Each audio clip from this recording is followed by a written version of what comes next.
A graça e a paz do nosso amado, querido, santo Senhor Jesus Cristo. Mais uma vez aqui para nós refletirmos na companhia de um cachorro de fundo, mas vamos nos focar aqui na palavra do Senhor, né? E abençoar os animais também que com certeza foram criados por Ele, né? Não é meu, é do vizinho. Temos outros, temos vários. A rua aqui é cheia de cachorros. Bom, vamos refletir lá no livro de Mateus, um dos apóstolos de Jesus Cristo. Capítulo 21, dos versos 28 a 32, que é uma parábola, uma das parábolas de Jesus que ele ensinava no templo. Tem como título na minha Bíblia, a parábola dos dois filhos. O que acham? Havia um homem que tinha 2 filhos. Chegando ao primeiro, disse: Filho, vá trabalhar hoje na vinha. E este respondeu: Não quero. Mas depois mudou de ideia e foi. O pai chegou ao outro filho e disse a mesma coisa. Ele respondeu: Sim, senhor, mas não foi. Qual dos 2 fez a vontade do pai?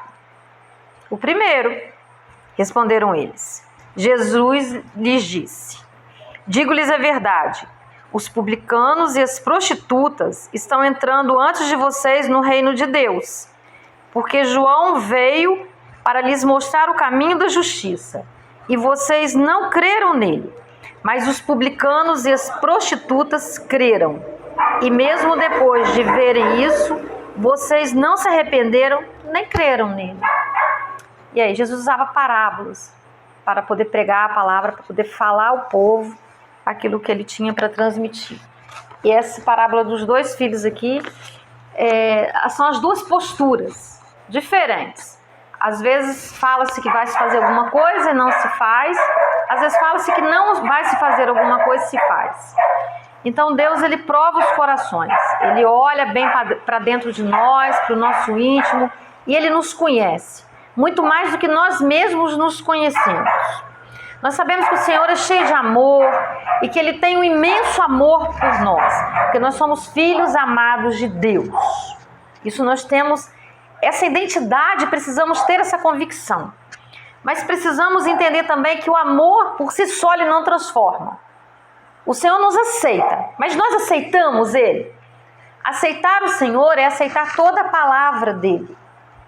Aceitar os desígnios dele para as nossas vidas, andar em comunhão, andar com o Espírito Santo, ouvindo a voz dele e andarmos acima de tudo com responsabilidade, porque o amor, ele significa responsabilidade, porque como diz, amor de boca é fácil, dizer que amo, mas o amor, ele é traduzido através de atitudes que vêm de dentro, de escolhas que nós fazemos.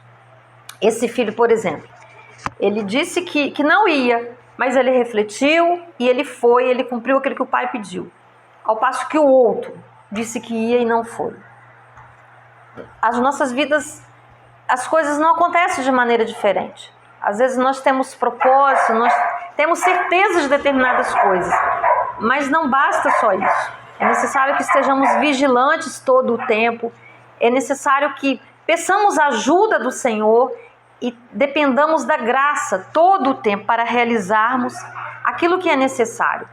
Temos que ter muito cuidado, porque o amor ele não dá um jeitinho, né? Essa aí é uma cultura muito do nosso país, e para amar, para servirmos aos outros verdadeiramente, não há um caminho duplo, é só um caminho, é só uma maneira. E não tem como nós fazermos de conta que estamos fazendo determinadas coisas. A lei, né? Dentro da lei, no Antigo Testamento, quando alguém pecava, quando a mulher adulterava, ela era apedrejada até a morte. Essa era a lei. E aí nós falamos assim, a partir de Jesus as coisas ficaram mais amenas, mais suaves. Mas não é bem assim não. Porque a palavra de Deus fala que quando o homem, no pensamento dele, ele pensa numa mulher já em questão de intimidade, em questão de envolvimento, ele já está pecando. Ele não precisa nem ir lá agir, ele já está pecando. Porque a palavra fala assim, como o homem pensa, assim ele é. Aonde a mente dele vai, ele a segue. Por isso que precisamos passar pela metanoia. O que é metanoia? Está lá em Romanos capítulo 12, versículo 2. é a transformação de mente. É buscarmos ter nossas mentes transformadas. Mas como? Através de quê? Através da leitura da palavra, da meditação da palavra, da oração, do louvor. Não nos iludamos, desde que nós acordamos ou ainda dormindo. O inimigo das nossas almas, ele não dorme, ele não descansa.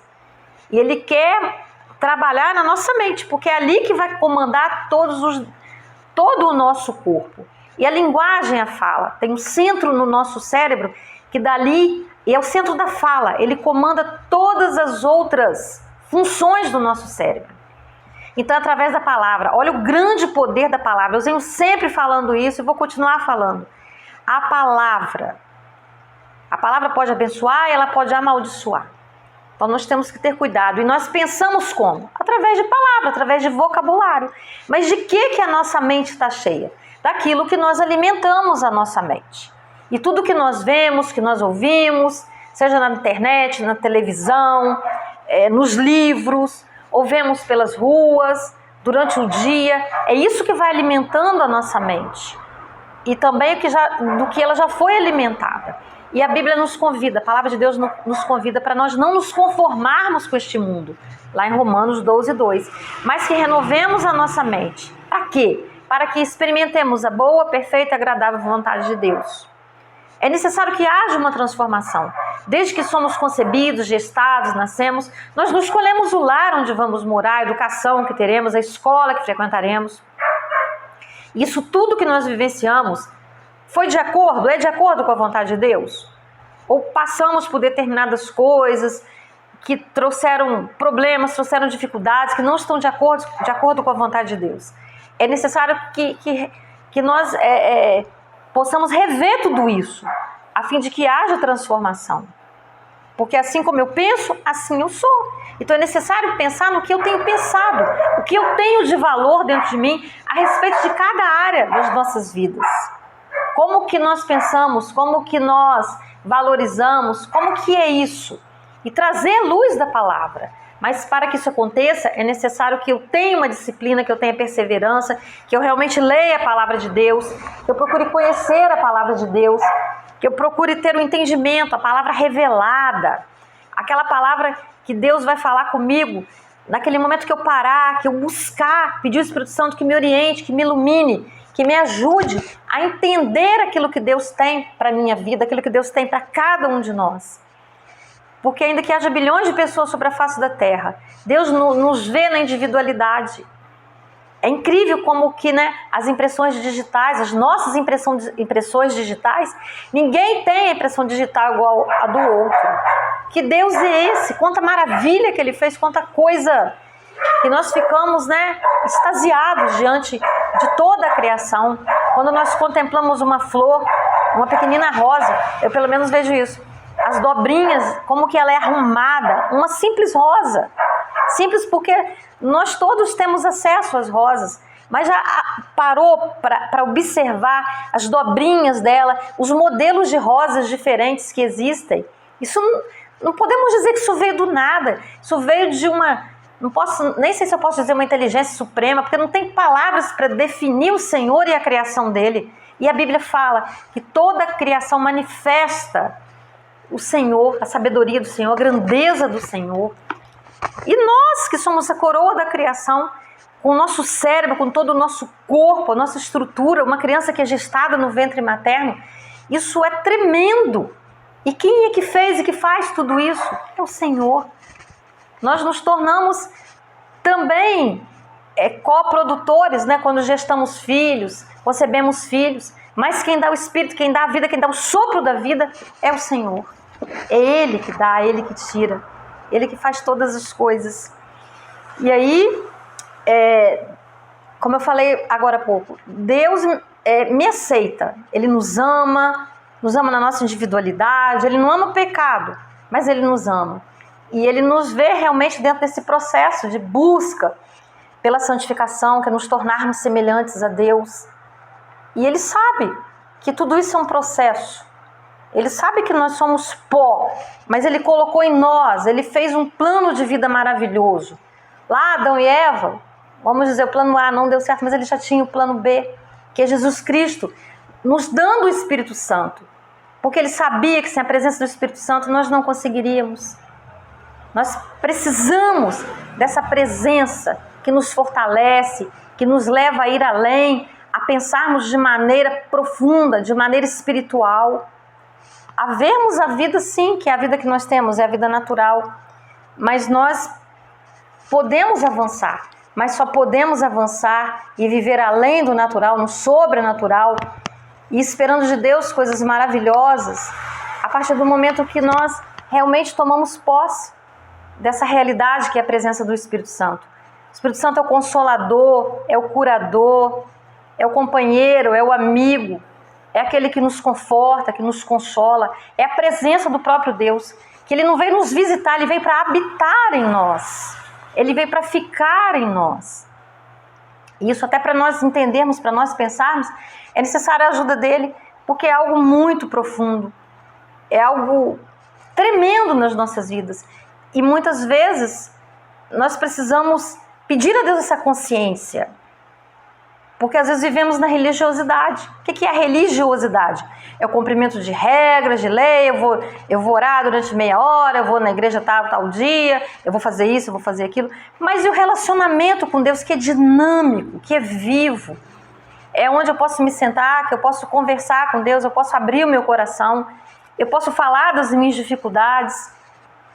Ele já sabe o que eu vou falar, porque a palavra fala que a palavra nem chegou aos meus lábios e Ele já sabe de todas as coisas, porque Ele é onisciente, onipotente, onipresente. Mas ainda assim, Ele quer se relacionar conosco. Por isso Ele veio como homem, Ele pisou aqui nessa terra, Ele veio derrotar o inimigo e veio nos mostrar, nos revelar o seu grande amor. Veio nos mostrar que o reino dele não é desse mundo, que as nossas vitórias, os nossos projetos, eles vão além. Nós vivemos sim as realidades desse mundo, nós trabalhamos, nós projetamos uma família, vivemos numa família, numa comunidade, estudamos, fazemos cursos, trabalhamos, mas a nossa vida vai muito além de tudo isso. Nós estamos construindo aqui a nossa casa, o nosso lar espiritual. Nós iniciamos um relacionamento que vai ter continuidade na eternidade. E nós não sabemos quando seremos chamados. Porque de repente nós somos chamados. E aí? E quem sabe? Quando estamos preparados, já iniciamos esse relacionamento com o Senhor e podemos dizer que daremos continuidade a Ele na eternidade? O que é mais importante para nós? O que é em torno de que a nossa vida gira? Tão somente de conquistas materiais? Ou do desenvolvimento, o crescimento espiritual, o equilíbrio emocional, desse trabalho com a nossa alma, que é onde está a nossa vontade, os nossos desejos, as nossas histórias de vida, a mais para quem já não é tão mais jovem, né? Tem mais histórias para contar, estão trabalhadas, estão alicerçadas, estão, né, as mágoas, os ressentimentos, as rejeições, tudo isso que faz parte dessa natureza do ser humano, já estão trabalhadas dentro de você? Ou ainda temos coisas guardadas, coisas até que nos trazem doenças, uma falta de perdão que traz tantas dores no corpo, nas juntas, e é até causadora de outras coisas que a ciência já chegou a essa conclusão. Nós temos sido trabalhados, nós permitimos que Deus entre nas nossas vidas e que Ele reconstrua o nosso ser, que Ele traga vida nova. A palavra dEle é fonte de riqueza para nós, porque é muito importante. Quando nós acordarmos, antes mesmo de colocarmos os pés no chão, nos lembrarmos e declararmos a palavra, não mecanicamente, mas bendizendo ao Senhor, agradecendo ao Senhor, pedindo a Ele, nos colocando realmente na dependência dEle, para podermos naquele dia vivermos, porque é o único dia que nós temos, é o dia que nós estamos vivendo.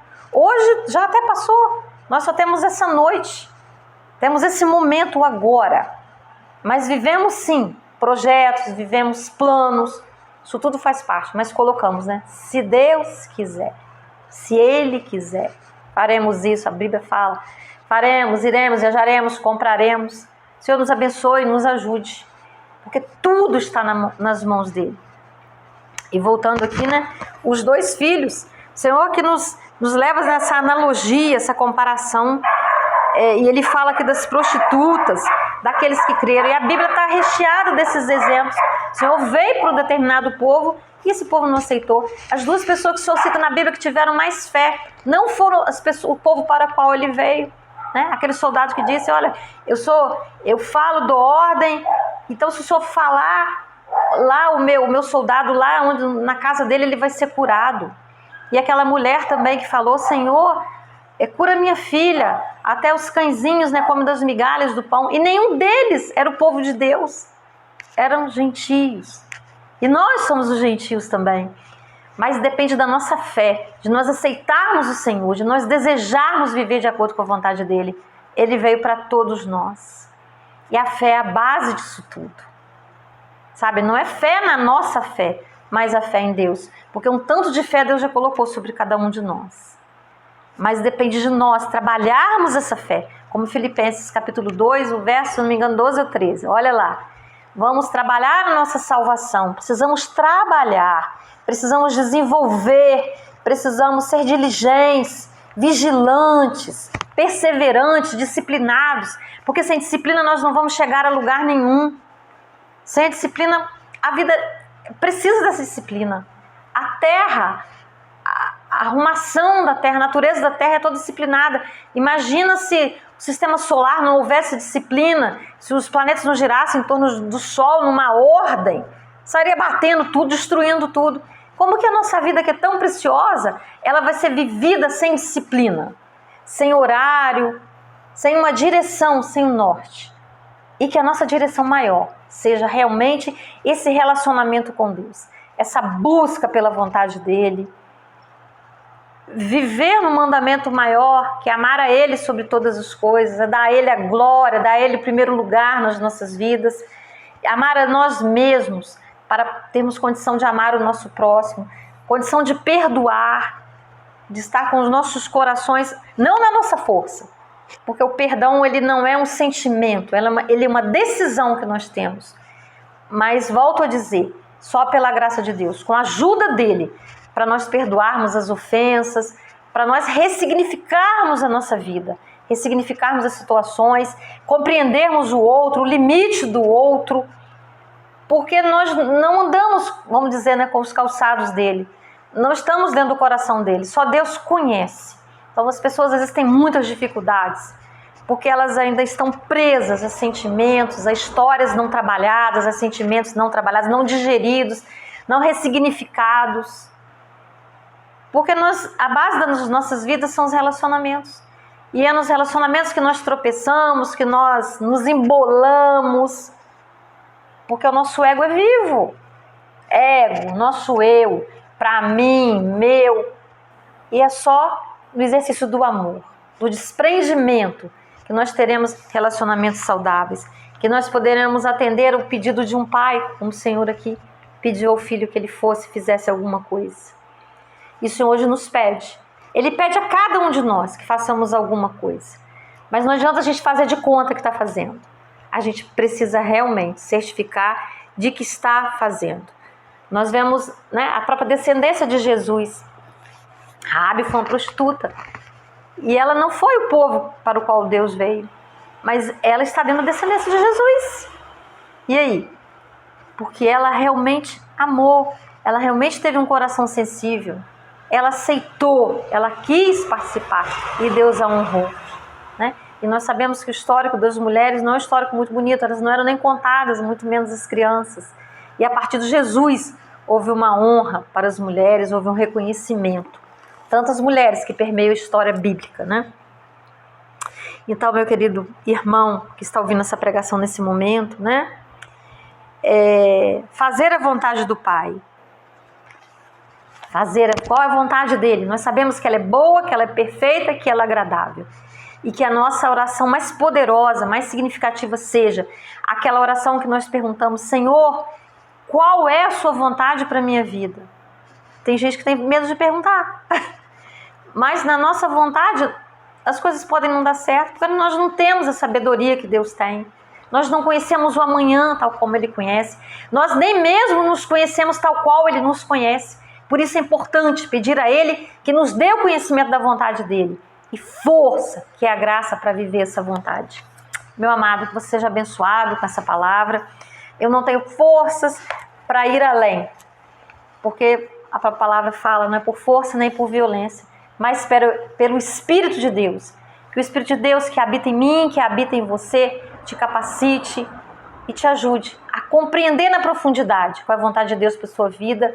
Eu não sei se nesse momento você passa por depressão, você passa por luto, você passa por necessidade financeira, por apertos, por decepções, por frustrações, coisas muito comuns nas nossas vidas.